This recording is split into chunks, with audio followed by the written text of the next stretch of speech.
Hello dear aspirants, welcome to the current affairs discussion. March का current affairs हम लोग discuss कर रहे हैं। तो ये आपका मार्च 2024 का थर्ड लेक्चर है। इससे पहले मार्च की ऑलरेडी 2 क्लासेस आपकी हो चुकी हैं। ठीक है जी, चलिए, तो it is the third lecture for the March. इसको आज हम लोग कंटिन्यू करेंगे। But before we begin,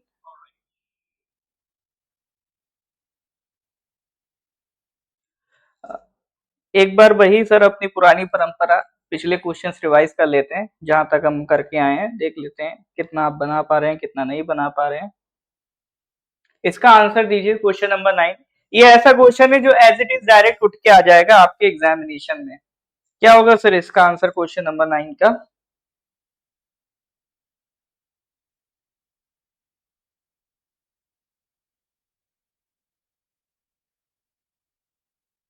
According to the recently released status of leopards in India 2022, which of the following states has the largest population of leopards? Madhya Pradesh, Maharashtra, Karnataka और it is Tamil Nadu.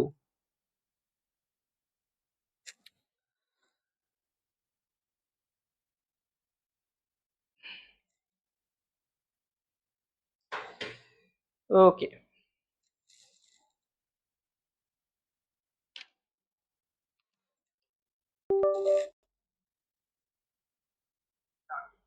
Sound आ रहा है? सागम जी, sound यहाँ से क्लियर है, आप अपने एंड से चेक करिए। इसका करेक्ट आंसर क्या होगा sir? Correct answer is Madhya Pradesh. ठीक है, ये हम लोग डिस्कस करके आ चुके हैं। चलो जी, लास्ट क्वेश्चन हमने जो डिस्कस किया था दैट वाज क्वेश्चन नंबर 20। सही बात है ना? हाँ, ये जीआई टैग से रिलेटेड था। Silver filigree from which of the following states has received the geographical indication tag? GI tag West Bengal, Orissa, Rajasthan या फिर उत्तर प्रदेश। निम्न में से किसने जीआई टैग रिसीव किया है? वेस्ट बंगाल, उड़ीसा, आपका राजस्थान या फिर उत्तर प्रदेश, बताइए जरा।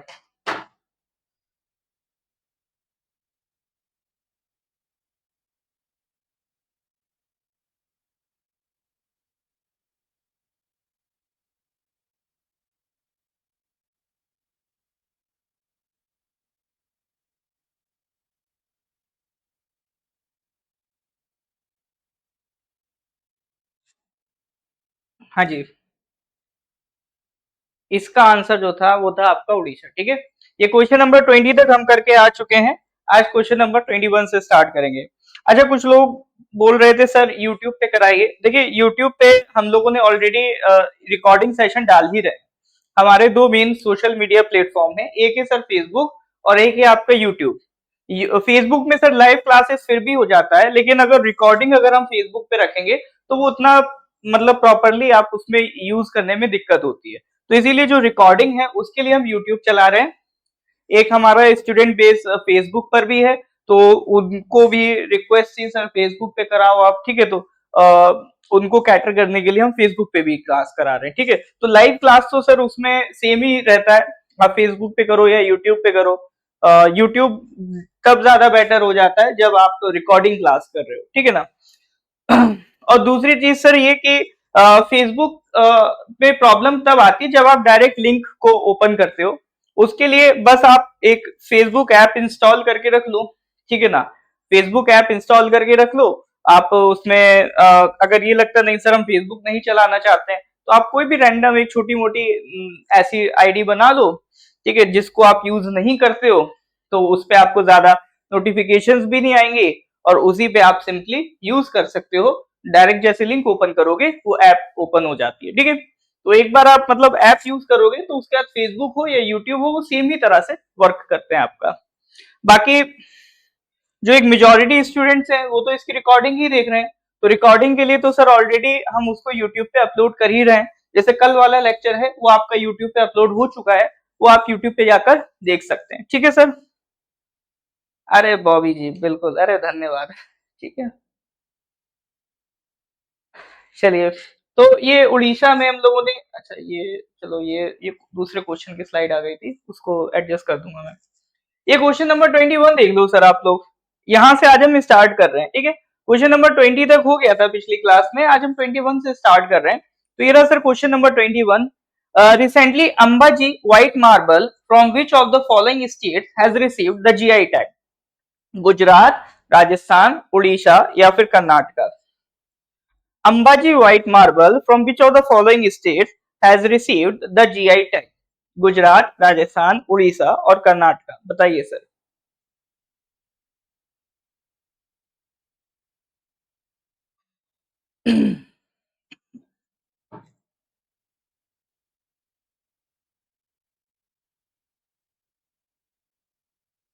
ऑलराइट, तो ये जो अंबाजी व्हाइट मार्बल है इसको जीआई टैग मिला है, ये कहाँ का है सर? गुजरात का है, ठीक है। तो इसमें दो चार फैक्ट्स हैं रिगार्डिंग गुजरात, मतलब रिगार्डिंग दिस मार्बल, इसके बारे में थोड़ा सा आपको जानकारी मिल जाएगी यहाँ पर। For its white appearance, unique natural patterns, ये फोटो भी आपको यहाँ पे डाल रखी है इसकी, ठीक है ना। तो इतना डिटेल में कोई नहीं पूछेगा, बस एक बार पढ़ के खत्म कर दो। हाँ, यहाँ पर वर्ड आया है मार्बल, तो मार्बल में जरूरी ये है, ये ध्यान रखना, it is a which type of rock. ये क्वेश्चन बहुत इंपॉर्टेंट है और बनते रहते हैं। जैसे ज्योग्राफी में जब आप पढ़ते हो टाइप ऑफ रॉक्स, तो तीन तरह की रॉक्स आपको पढ़ाई जाती हैं, इग्नियस, सेडिमेंट्री, ठीक है, और मेटामॉर्फिक। तीन तरह की रॉक सर आपको पढ़ाई जाती है ज्योग्राफी में जब आप पढ़ते हो, तो इग्नियस, सेडिमेंट्री और मेटामॉर्फिक। तो अगर हम बात करें सर मार्बल की, तो marble is which type of rock? It is a type of metamorphic rock, ठीक है। Marble is a metamorphic rock that forms when limestone is subjected to the heat and pressure of metamorphism। तो metamorphic rock कैसे बनती है?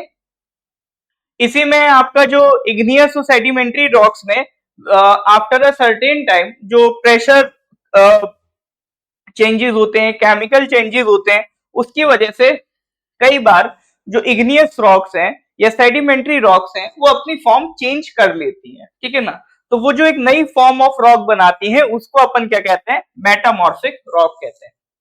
Metamorphic rock में जैसे form change हो रहा है एक फॉर्म से दूसरी फॉर्म, तो उस पर क्वेश्चन बन जाता है, अच्छा ये बताओ कि जो मार्बल है वो कौन सी टाइप ऑफ रॉक से बना है? तो ये बना है सर लाइमस्टोन से, ठीक है। तो मार्बल किससे बना है? लाइमस्टोन से। तो लाइमस्टोन की फॉर्म चेंज होगी तो it will create metamorphic rock and the name is marble, ठीक है। तो ये बेसिक जानकारी मेटामॉर्फिक रॉक से रिलेटेड थी, मैंने सोचा रिवाइज करा दूं, वैसे आप ज्योग्राफी में इस चीज को पढ़ते ही हो, ठीक है ना। तो यही मेरा पर्पस होता है सर, करंट अफेयर्स भी चलते रहे, साथ ही साथ जो स्टैटिक पोर्शन है या कोई ऐसा मिसलीनियस फैक्ट है जो आपके एग्जामिनेशन में पूछे जाते हैं वो भी हम आपको यहाँ पर कवर कराते हुए चले। चलिए नेक्स्ट क्वेश्चन पे आते हैं sir, question number 22। Recently, PM Narendra Modi has inaugurated the Indian Oil Paradip Hyderabad product pipeline. What is its total length? ये एक पैरादीप से हैदराबाद जाने वाली पाइपलाइन है। पैरादीप उड़ीसा में है, हैदराबाद तेलंगाना में, ठीक है, तेलंगाना की कैपिटल है हैदराबाद। तो ये दो जो प्लेसेस हैं इनको कनेक्ट करते हुए एक पाइपलाइन इनॉग्रेट की गई है, प्रोडक्ट पाइपलाइन। मतलब इसमें जो पेट्रोल से बनने वाले प्रोडक्ट्स हैं, ठीक है ना, क्रूड ऑयल से जो बनने वाले प्रोडक्ट्स हैं उसके सप्लाई के लिए ये बनाई गई है। तो इसकी लेंथ पूछ रहा है सर, तो प्योरली फैक्चुअल सवाल है, इसमें क्या इंटेलिजेंट गैसिंग करोगे, क्या तुक्का लगाओगे सर, ठीक है। तो सी लगाया तुक्का, एपीएसएसबी सीजीएल कह रहे हैं सी। एपीएसएसबी वाले गलत नहीं होने चाहिए, इतना मतलब इतना महत्वपूर्ण नाम रखा है सर आपने अपना, एपीएसएसबी सीजीएल। अगर मैं बोलूंगा एपीएसएसबी सीजीएल का आंसर गलत है तो एक कंट्रोवर्सी भी हो सकती है सर, ठीक है। तो आप महत्व समझिए अपने नाम का और सही आंसर लगाइए, ठीक है। चलो करेक्ट आंसर वैसे होगा इसमें 12 12 किलोमीटर। लहर जी क्या हाल है, काफी टाइम बाद दिख रहे हैं आप।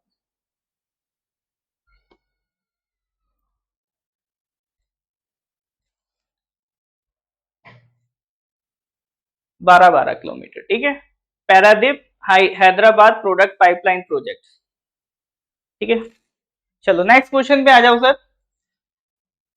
Question number 23।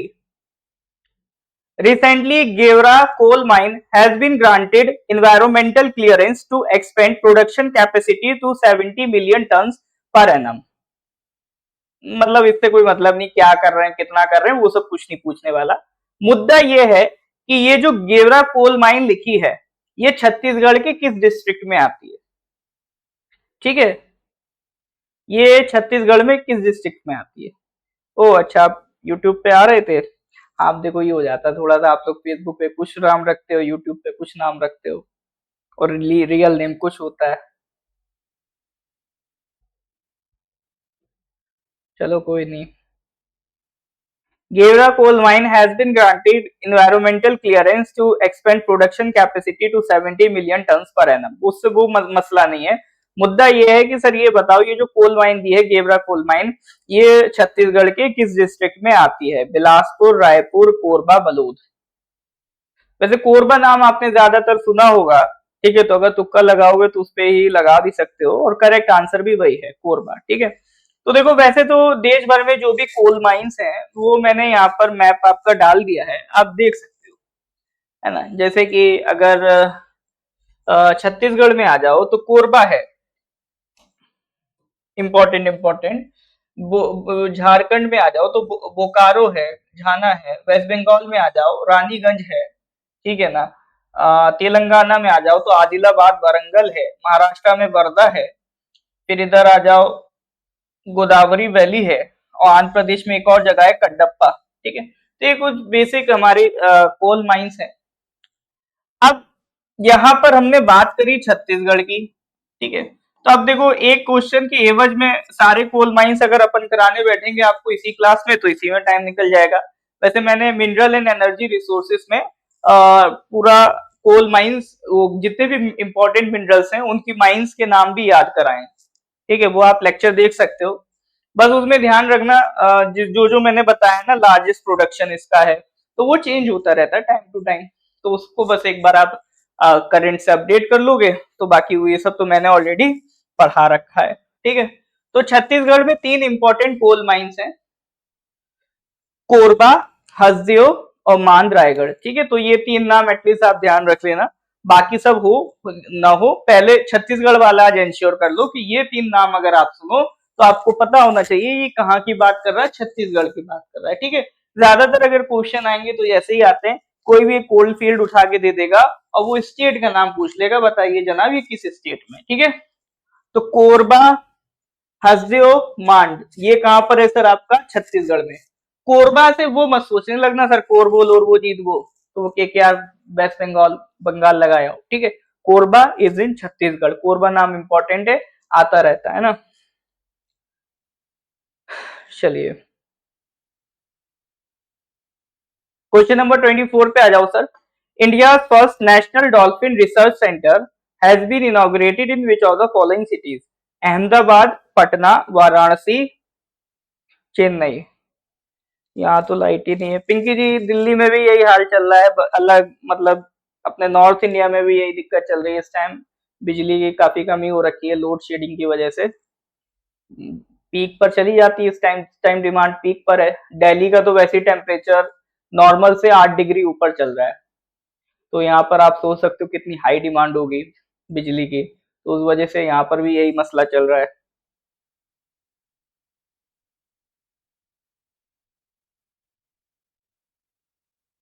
मेरे साथ होगा क्या मतलब है? एपीएसएसबी का पीवाईक्यू देखो, वैसे क्लासेस हो रखी हैं, आपको नॉर्थ स्पेस के यूट्यूब चैनल पे चले आओ, तो प्लेलिस्ट बनी रखी है, वहां मिल जाएगा आपको। यहाँ आ जाओ, तो यहाँ स्टूडियो कौन देखेगा?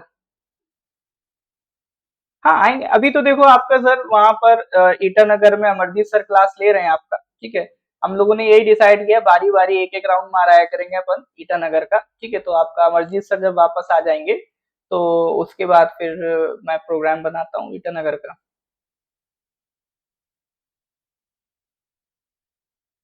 देखो पेपर तो हमारे पास भी वही है जो वेबसाइट में, वेबसाइट वाले हम क्वेश्चंस वही बना रहे हैं वेबसाइट वाले। मैं एक अलग से पूरा बुक भी रेडी करवा रहा हूँ, सारे सेग्रीगेट करवा के सब्जेक्ट वाइज एपीएसएसबी के। कम नहीं है सर, आप लगाना तो शुरू करो। हाँ जी, होपफुली देखिए ना, आपकी ईटानगर आएंगे। मेरे साथ एक्चुअली थोड़ा सा पहाड़ों की दिक्कत हो जाती है। एल्टीट्यूड सिकनेस की प्रॉब्लम की वजह से ज्यादा हिली एरियाज में ट्रेवल नहीं कर पाते हैं, अदरवाइज तो अभी तक बहुत कुछ घूम लिए होते। चलो जी, India first national dolphin research centre has been inaugurated in which of the following city? Ahmedabad, Patna, Varanasi या फिर Chennai? Correct answer is Patna. ठीक है, देखो डॉल्फिन ऑल्फिन जैसी नाम सुनो ना, इनके रिलेटेड कुछ भी काम हो रहा है तो वो बिहार लगा देना, बिहार में हो रहा है ना। ये न्यूज वैसे भी हमने पहले भी कई बार पढ़ी थी कि एक रिसर्च सेंटर बन रहा है, अब बन गया है।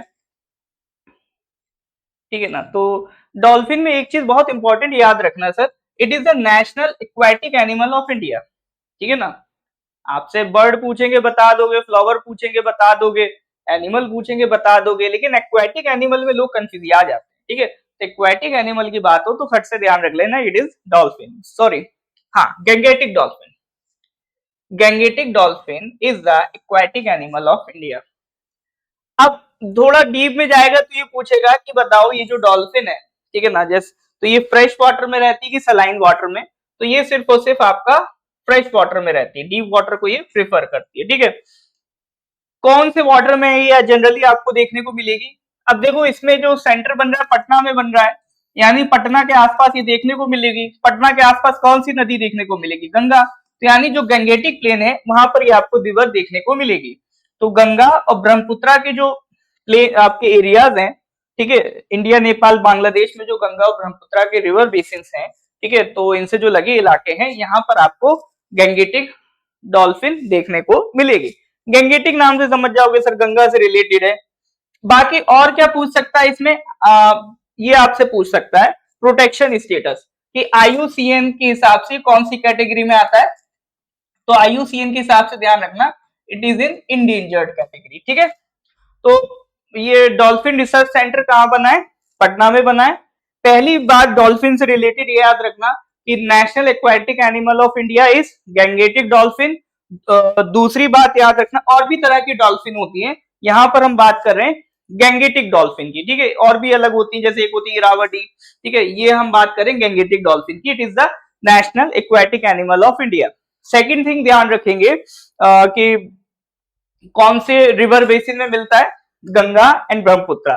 तीसरी चीज इसमें आप ध्यान रखोगे कि आईयूसीएन स्टेटस क्या है इसका? इंडेंजर। ठीक है, फिर बाकी साइट्स के हिसाब से अपेंडिक्स 1 में आता है और वाइल्ड लाइफ प्रोटेक्शन एक्ट 1972 के ये शेड्यूल 1 में आता है। ठीक है, सबसे इंपॉर्टेंट है आईयूसीएन का स्टेटस, वो ज्यादा पूछने के चांसेस है। नेशनल गेम्स नहीं है सर हमारा कोई नेशनल स्पोर्ट नहीं है ना, एज सच ऑफिशियली। वो हम कहने को सर हॉकी कह देते हैं, बट अभी कोई ऑफिशियली नेशनल स्पोर्ट्स हमारा नहीं है। ठीक है, तो इस तरह का सवाल आपसे बनेगा ही नहीं।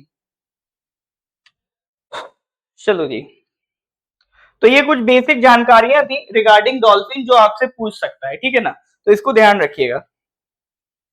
चलिए आगे बढ़ते हैं सर नेक्स्ट क्वेश्चन पे, क्वेश्चन नंबर 25।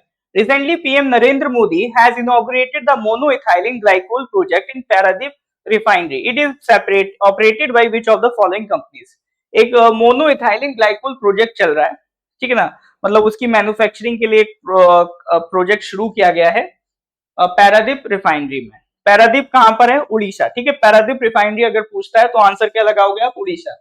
तो इसको ऑपरेट कौन सी कंपनी कर रही है? ओएनजीसी कर रही है, आईयूसीएल कर रही है, रिलायंस कर रही है, या फिर ऑयल इंडिया लिमिटेड कर रही है। ठीक है, 4 ऑप्शन है, करेक्ट आंसर बताइए। मोनोइथाइलिन ग्लाइकोल प्रोजेक्ट कौन सी कंपनी इसको ऑपरेट करेगी? हाँ जी सर, क्या हुआ? कमेंट्स नहीं दिख रहे हैं।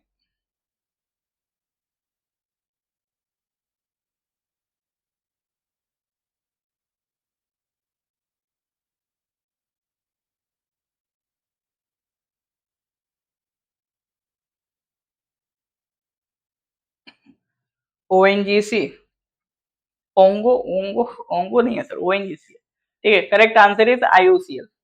आईयूसीएल कर रहा है। अब ये इथाइलिन ग्लाइकोल क्या है? ये एक अल्कोहलिक कंपाउंड है। ठीक है, ओल लग गया ना सर, ओल मतलब अल्कोहलिक ही होगा। ओल क्या रिप्रेजेंट करता है? कि it is an type of alcohol. अब मैं वो सब आपको इसका फॉर्मूला वॉर्मूला लिख के नहीं बता रहा हूँ, ठीक है, कि केमिस्ट्री की क्लास नहीं चल रही है ये।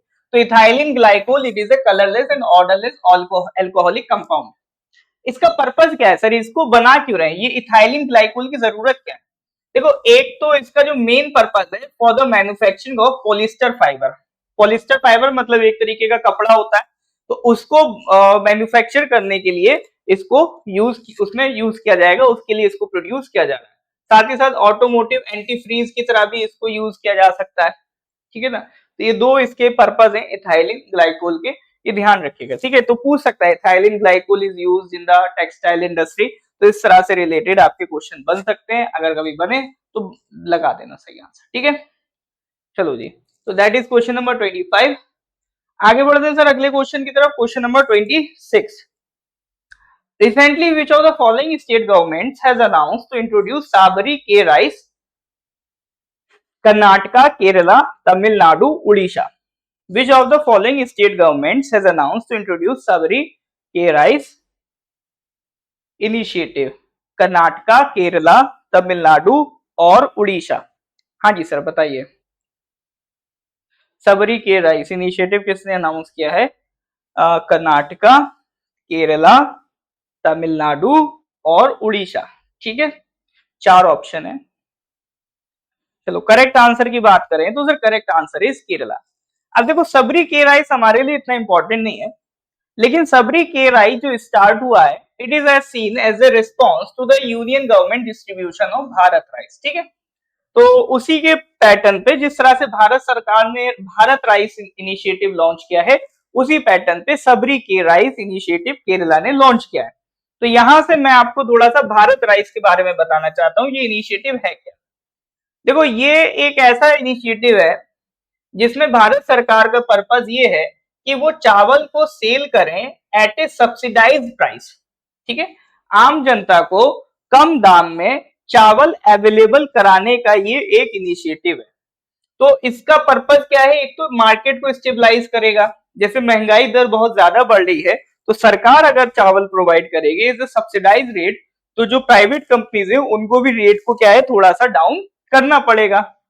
तो 5 किलो का इसका पैकेट आ रहा है, 10 किलो का पैकेट आ रहा है, और इसका प्राइस क्या रखा गया सर 29 रुपी पर केजी, ठीक है, काफी सस्ता प्राइस है। It is distributed through cooperative, और इसको सेल कौन कर रहा है सर, आपका फूड कॉर्पोरेशन ऑफ इंडिया को ये जिम्मेदारी दी गई है। और इसको डिस्ट्रीब्यूट कौन करेंगे, अलग अलग कोऑपरेटिव जैसे केंद्रीय भंडार, नेशनल एग्रीकल्चर कॉर्पोरेशन मतलब नाफेड है, और एनसीसीएफ है। तो ये अलग अलग जो आप देखते हो कोऑपरेटिव्स ये इसमें काम करेंगे। मोबाइल वैन्स की व्यवस्था की जाएगी, मतलब जगह जगह गाड़ियां जाएंगी, वहां से भी आप इसको परचेज कर सकते हो। और जिस तरह से भारत राइस चल रहा है इसी तरह से एक इनिशिएटिव है आपका भारत आटा, जिसके तहत सस्ता आटा दिया जाएगा। एक है भारत दाल, उसके तहत सब्सिडाइज रेट पे आपको दाल दी जाएगी, ठीक है। तो भारत राइस हुआ, भारत आटा हुआ, भारत दाल हुआ। तो इनका पर्पस क्या है कि जो हमारी जो बेसिक नीड है दाल चावल आटे की, उसको सब्सिडाइज रेट में प्रोवाइड कराएंगे। तो जो लोग खाना अफोर्ड नहीं कर पा रहे हैं तो वो भी उसको अफोर्ड कर पाएंगे, जिसकी वजह से जो हमारी एक बड़ी प्रॉब्लम है कि हंगर इंडेक्स में हमारी रैंकिंग काफी खराब है, तो उसको इम्प्रूव किया जाएगा, ठीक है। एक बेसिक जो नीड है इंसान की ये रोटी चावल, उसको ये प्रोवाइड करने की कोशिश की जा रही है, ठीक है। तो ये भारत राइस के बारे में थोड़ा यहाँ से बताना, तो इसलिए मैंने ये क्वेश्चन आपका यहाँ पर उठा लिया। चलिए सर, तो यहाँ तक बात समझ में आ रही है कि नहीं आ रही, यहाँ तक कोई डाउट है तो बताइए, क्लियर है तो गिव मी थम्स अप, कोई डाउट होने से बताइए। बाकी मैं एक बार यहाँ पे अनाउंस कर दूं, जिन लोगों को नहीं पता है, हमारे दो तरह के बैचेस चल रहे हैं एपीएसएसबी में, ठीक है, और एपीपीएससी में। तो एपीएसएसबी में सर हमारे कौन कौन से बैचेस चल रहे हैं, एक तो हेड कांस्टेबल का भी बैच स्टार्ट हुआ है, जिसका एग्जाम जुलाई में आ रहा है आपका। उसके अलावा फिर आपका सीजीएल है, सीएसएल है, सीएचएसएल है, ठीक है। तो ये सारे कोर्सेज के लिए हमारे पास सारे एग्जाम्स के लिए कोर्सेज अवेलेबल हैं। इसी तरह से अगर आप एपीपीएससी में आ जाओ तो एक तो सर टीजीटी पीजीटी में जो जीके इंग्लिश चल रहा है वो हमारे पास अवेलेबल है, और कई सारे कंसर्न सब्जेक्ट के रिकॉर्डिंग्स भी अवेलेबल हैं। अभी हम कुछ सब्जेक्ट की दोबारा फिर से लाइव क्लास भी स्टार्ट कराएंगे। साथ ही साथ जो एपीपीएससी सिविल सर्विसेज वाला है या उसको ऑफिशियल नाम है कंबाइंड कॉम्पिटिटिव एग्जाम, उसके 2 बैचेस चल रहे हैं। एक सिर्फ प्रीलिम्स स्पेसिफिक चल रहा है और एक आपका प्रीलिम्स प्लस मेंस भी चल रहा है। साथ ही साथ अगर आप ऑफलाइन में भी ज्वाइन करना चाहें तो ये एपीपीएससी के अलावा बाकी सारे कोर्सेज ऑफलाइन में भी अवेलेबल हैं। अभी मैथ्स एंड रीजनिंग के लिए अमरजीत सर आपका ऑफलाइन सेंटर में है, तो जो लोग स्पेशली उनसे ही पढ़ना चाहते हैं तो वो आप ईटानगर या नाहरलगुन में जाके उनकी क्लासेस अटेंड कर सकते हैं, ठीक है। और इसका अगर मैं कांटेक्ट नंबर दूं, वैसे तो आप लोगों के पास होगा ही, बट इन केस नहीं है तो मैं लिख देता हूं, ठीक है। नंबर तो सर वही है हमारा 8076535685, ठीक है। अगर नंबर नहीं है तो लिख लो, वैसे तो जनरली होता ही है सबके पास ये नंबर 8076535685। इस नंबर पे आप कांटेक्ट कर लेना, आपको इस कोर्सेज से रिलेटेड कोई भी क्वेरी हो तो आप यहाँ पर डिस्कस कर सकते हो, ठीक है। बाकी अरुणाचल करंट अफेयर्स, देखो अरुणाचल के साथ साथ पूरा हम नॉर्थ ईस्ट का करंट अफेयर्स प्रोवाइड कर रहे हैं, सिर्फ अरुणाचल नहीं, नॉर्थ ईस्ट पूरा स्पेसिफिक करंट अफेयर्स दिया जा रहा है। उसका पीडीएफ बन चुका है, मार्च तक का पीडीएफ बन चुका है, बहुत जल्द अप्रैल का भी मिल जाएगा। तो उसमें सर आपका मार्च तक में अगर मैं आपसे बात करूं तो उसकी पीडीएफ की जो लिंक है वो आप यहाँ वीडियो से डाउनलोड कर सकते हैं, ठीक है। पीडीएफ की जो लिंक है वो आप ये वीडियो से डिस्क्रिप्शन में दी गई है, वहां से डाउनलोड कर लो। यूट्यूब में ये वीडियो अपलोड होता है, यूट्यूब के डिस्क्रिप्शन में पीडीएफ की लिंक है, वहां से डाउनलोड कर सकते हो। स्टिल कोई डाउट है, कोई क्वेरी है, ठीक है, या लिंक नहीं मिल रही है तो मुझे भी व्हाट्सएप कर सकते हो @9990784642, ठीक है। लेकिन पीडीएफ की लिंक के लिए व्हाट्सएप करें, कॉल ना करें, क्योंकि हो सकता है किसी क्लास वगैरह में अगर अपन हो तो कॉल उठाने में प्रॉब्लम हो जाती है। ये तो आप व्हाट्सएप कर देंगे इस नंबर पे, मैं आपको पीडीएफ की लिंक भेज दूंगा, बट डिस्क्रिप्शन में आप वैसे मिल जाएगी, डाउनलोड कर सकते हो। तो नॉर्थ ईस्ट स्पेसिफिक सारा करंट अफेयर्स, अरुणाचल स्पेसिफिक सारा करंट, वो उसी में अरुणाचल स्पेसिफिक भी आ जाता है। साथ ही साथ आपका अरुणाचल टाइम्स की जो एनालिसिस हो रही है उसकी पीडीएफ, साथ ही साथ आपका हाँ ये आपका जो नेशनल लेवल करंट अफेयर्स चल रहा है ये सारा उस लिंक से सारा तरह का पीडीएफ करंट अफेयर्स का डाउनलोड कर सकते हो, ठीक है सर। तो ये कुछ बेसिक जानकारी आपको देनी थी। चलिए सर तो स्टार्ट करते हैं।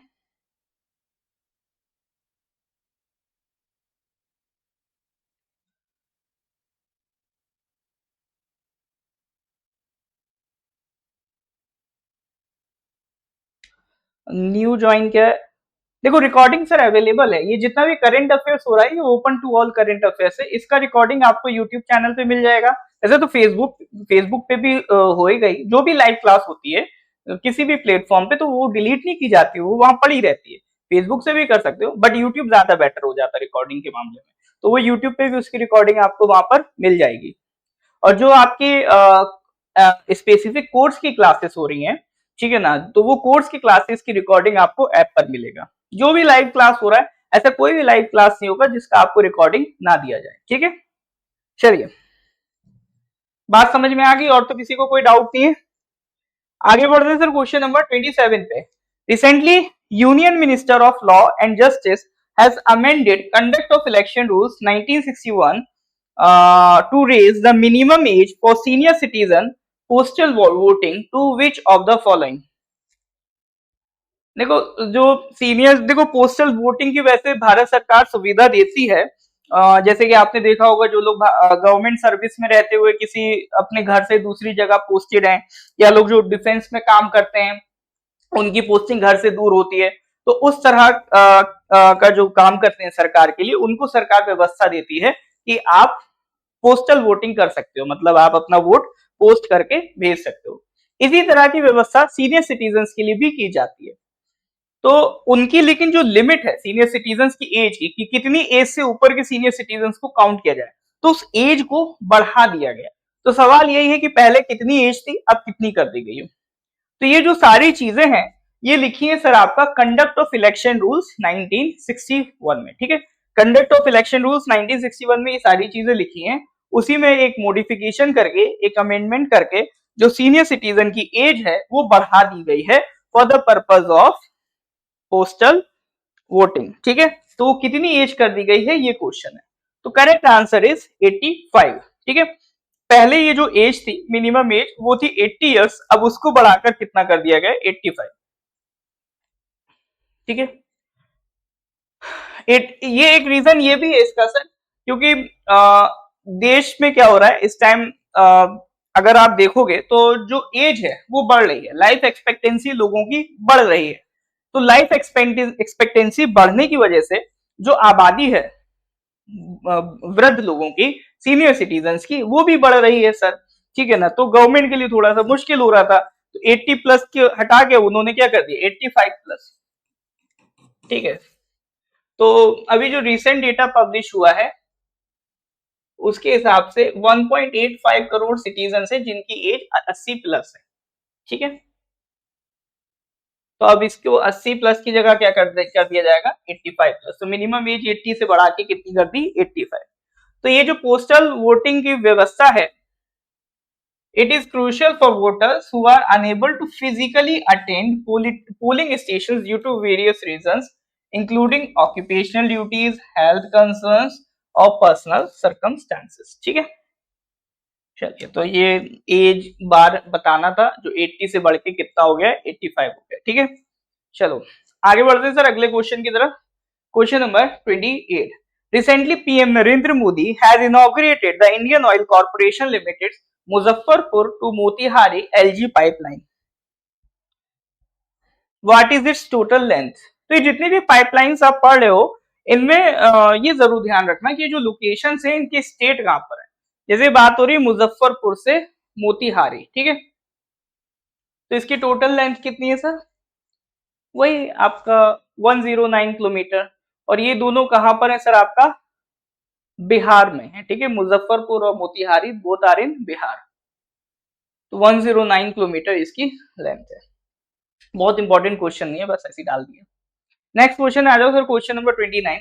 Recently PM Narendra Modi has inaugurated India first under river metro tunnel in which of the following cities? आप लोग भी कह रहे हो सर क्या बात है, इनॉग्रेशन पे इनॉग्रेशन हो रहे हैं। हाँ, इस मंथ के करंट अफेयर्स में मोदी जी ने बहुत सारे इनॉग्रेशन करे हैं, तो वो सारे आपके करंट अफेयर्स में उठ के आ रहे हैं।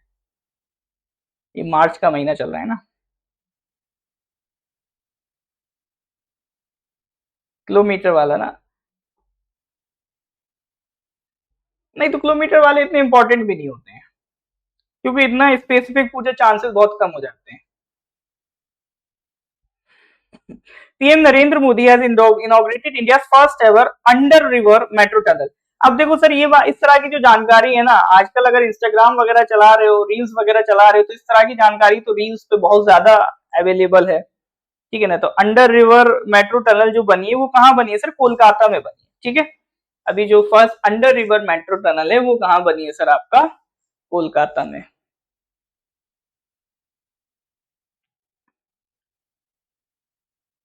तो ये इस तरह से आप देख सकते हो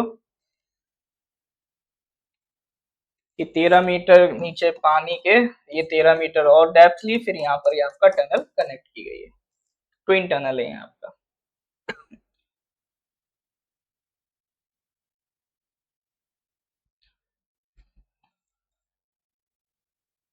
हाँ, तो इस तरह की जानकारी इंस्टा पे ही आती है आजकल। इतना तो इंस्टा में सिखाई देता है ना। चलो, एटलीस्ट 4 घंटे मतलब वेस्ट करके एक क्वेश्चन तो अपन बना ही पा रहे हैं। ठीक है, लेकिन इसका मतलब ये नहीं कि अब दिन भर रील्स देखने बैठ जाओ, टका टक देखे जा रहे हो। ठीक है ना, तो इतना मोटिवेशन ना लेना कि अरे रील से करंट अफेयर सही हो जाते हैं। जरूरी होता है एफिशिएंट क्या है, कितना घंटे किसी पे आप इन्वेस्ट करके कितना उसका आउटपुट ले पा रहे हो, ये ज्यादा जरूरी होता है। ठीक है, चलो सर क्वेश्चन नंबर 30 पे आ जाओ। Recently, which of the following countries has become the 97th member of the International Solar Alliance? Russia, China, Panama, Canada. Correct answer बताइए। Which of the following countries has become the 97th member of ISA, International Solar Alliance? Which of the following countries has become the 97th member of the International Solar Alliance? Russia, China, Panama, Canada. बताइए sir. नोवी जी, जी के बहुत vast है, बिल्कुल सही बात है। देखिए GK में मैं बार बार यही कहता हूं, जीके में इसीलिए जरूरी होता है लिमिट योरसेल्फ, स्पेसिफिक कंटेंट को ही पढ़िए और उसको अच्छे से प्रिपेयर करिए और अपने आप को अनलिमिटेड कर दिए क्वेश्चंस में, जितने ज्यादा क्वेश्चंस लगा पाए उतना लगाइए, कंटेंट मिनिमम पढ़िए, क्वेश्चंस मैक्सिमम करिए, ठीक है, इसको थोड़ा स्ट्रेटेजी यूज करिए। दूसरा, करंट अफेयर्स कराने का पर्पज ही यही है सर कि जो वास्टनेस है कि रैंडमली कहीं से कुछ भी पूछा जा रहा है तो उसको अपन कवर करने की कोशिश करें, कि कुछ भी मिसलीनियस फैक्ट्स जो आपके एग्जामिनेशन में पूछ लिए जाते हैं वो ऑलमोस्ट हम करंट अफेयर्स में सर आपका कवर कर लेते हैं। उसके बाद जो स्टैटिक सवाल है, मान लो जैसे फंडामेंटल राइट पे क्वेश्चन आ गया है ना, किसी हिस्ट्री का क्वेश्चन आ गया, तो वो तो सर स्टैटिक में हम लोग कवर कर ही लेते हैं। तो अपना बस एक सिलेबस आप लिमिट करिए, जैसे हम हमारे साथ जो एनरोल्ड स्टूडेंट्स हैं उनसे यही कहते हैं इधर उधर मत भागो आप, आपको जितना मटेरियल दिया जा रहा है उसको मजबूत कर लो, आप उसको भी कर लोगे आराम से एग्जाम क्रैक करोगे। और जीके जैसा सब्जेक्ट, चूंकि देखो इसमें ये फायदा ये भी है कि इसमें आपको 100% स्कोर करना भी नहीं है, जो 100% स्कोर का टारगेट है वो आप रखो मैथ्स में, रीजनिंग में, इंग्लिश में, इसमें नहीं रखना है और इसमें हो भी नहीं पाता है, ठीक है ना। कितना पढ़ना है ये तो एपीएसएस भी आप बताओ, पेपर तो आप ही लोग बना रहे हो। जीएस जीएस को कितना पढ़ना है? अब मैंने तो देखो कंटेंट बना रखा है ना, मैं तो वही कह रहा हूँ, यहाँ ऐसे तो मैं ऐसे नहीं बोल सकता ना कितना पढ़ना है कितना पढ़ना है, तो जो भी स्टडी मटेरियल है सर हमारा उतना ही पढ़ना है, ठीक है। Which of the following countries has become the 97th member of the International Solar Alliance? Bobby जी, हमारा जो ऑफलाइन क्लासेस चल रहा है उसमें भी हम मेरा ही मटेरियल जा रहा है, ठीक है, वहां जो जीएस चल रहा है वो अपना ही है, तो वो ऐसा नहीं है कि वहां कुछ अलग पढ़ा रहे, वहां पर भी जो आपको कंटेंट डिलीवर किया जा रहा है वो वही कंटेंट डिलीवर हो रहा है जो आपको ऑनलाइन में डिलीवर हो रहा है, ठीक है। तो आप उसकी ये मत टेंशन लो कि ऑफलाइन में हमें वो फैसिलिटी नहीं मिल रही है, वो डेफिनेटली मिल रही है आपको, ठीक है ना। बाकी करंट अफेयर्स तो सर ऑनलाइन ऑफलाइन दोनों का ऐसे ही चल रहा है, यही सेम है। Which of the following countries have become the 97th member of International Solar Alliance? Russia, China, Panama, Canada.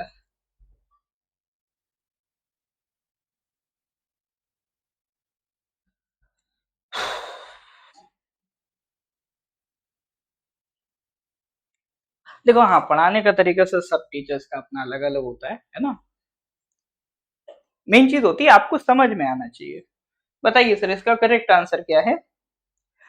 Which of the following countries has become the 97th member of the International Solar Alliance? देखो हर बार एक country इसका member बन जाता है, अभी मई में आते आते 99 मेंबर्स हो गए, अभी हम 97th मेंबर की बात कर रहे हैं क्योंकि ये मार्च की बात है, ठीक है। मई तक का जब करंट अफेयर्स डिस्कस करेंगे तो 99th मेंबर की भी बात करेंगे, अभी लेटेस्ट में वो बना है आपका स्पेन, इसका मेंबर बना है, ठीक है। तो यहाँ पर बात हो रही है 97th मेंबर की। तो इंटरनेशनल सोलर अलायंस का जो 97th मेंबर बना है वो है सर आपका पनामा, ठीक है। अब इंटरनेशनल सोलर अलायंस है क्या सर? देखो ये हमारे लिए इसलिए भी महत्वपूर्ण है क्योंकि इसमें जो लीडिंग पोजीशन है वो भारत की है। इंटरनेशनल सोलर अलायंस बनाने में दो कंट्रीज का बड़ा योगदान है, इंडिया और फ्रांस, ठीक है। इंडिया और फ्रांस ने मिलकर इसको डेवलप किया है, इसीलिए इसका इंटरिम जो सेक्रेटेरिएट है वो भी इंडिया में, गुरुग्राम। गुरुग्राम कहां पर है सर आपका? हरियाणा में, ठीक है। अब इंटरनेशनल सोलर अलायंस का पर्पस क्या है, इसका देखो नाम से समझ में आ रहा होगा, सोलर यानी जो सोलर एनर्जी है उसको प्रमोट करना। ये जनरली एक ग्रुपिंग है ट्रॉपिकल कंट्रीज का। ट्रॉपिकल कंट्रीज कौन सा? ये equator, Tropic of Cancer, Tropic of Capricorn, इतने बीच में जो कंट्रीज लाई करती है वो कहलाएंगी ट्रॉपिकल कंट्रीज। ट्रॉपिकल कंट्रीज की स्पेशलिटी क्या है? जो सनलाइट है वो मैक्सिमम इसी जोन में रहेगी, ठीक है ना। कोई सा भी मौसम हो, जो सनलाइट है वो मैक्सिमम इसी जोन में रहती है, तो ये लोग सबसे ज्यादा पोटेंशियली यूज कर सकते हैं सनलाइट का, और सनलाइट की मदद से हम क्या प्रमोट कर सकते हैं? Solar energy. और सोलर एनर्जी प्रमोट करने से हमें क्या फायदा होगा? हमारी जो डिपेंडेंसी है आपका कोल पे, आपका जो पेट्रोलियम है, उसकी डिपेंडेंसी को हम कम कर सकते हैं। सोलर एनर्जी से बिजली बनाएंगे और इलेक्ट्रिक व्हीकल्स आज हम देख ही रहे हैं, कई सारे इक्विपमेंट जो पहले पेट्रोल से चल रहे थे वो अब किससे चलने लगे, इलेक्ट्रिसिटी से चलने लगे। तो सोलर एनर्जी जितना हम प्रोड्यूस करेंगे उतना ही हम एनवायरमेंट फ्रेंडली हो पाएंगे, ठीक है। इसीलिए भारत सरकार का कोशिश है सोलर एनर्जी को प्रमोट किया जाए। उसी के लिए ट्रॉपिकल कंट्रीज, अलग अलग कंट्रीज के साथ मिलकर ग्रुपिंग बनाई है इंटरनेशनल सोलर अलायंस। ठीक है सर, बात समझ में आ रही है? कोई डाउट है तो बताइए, क्लियर है तो give me a thumbs up. ठीक है, चलिए सर, तो आज यहीं तक रखेंगे। इसके आगे की कहानी we will discuss in the next class. ठीक है, 10 क्वेश्चन हो गए सर, अपने 10 का टारगेट रहता है, तो बहुत ज्यादा इधर उधर टेंशन नहीं लेनी, 10-10 क्वेश्चन करके अपन सारे क्वेश्चन करेंगे, ठीक है ना। चलिए सर, तो लेक्चर अच्छा लगा हो तो लाइक कर दीजिएगा, रिकॉर्डिंग यूट्यूब पे भी आ जाएगी, यूट्यूब पे देख रहे हो तो सर सब्सक्राइब कर दें, फेसबुक पे देख रहे हैं तो पेज को फॉलो कर दें अगर नहीं किया है तो। मिलते हैं सर अगली क्लास में, till then good bye, have a nice day.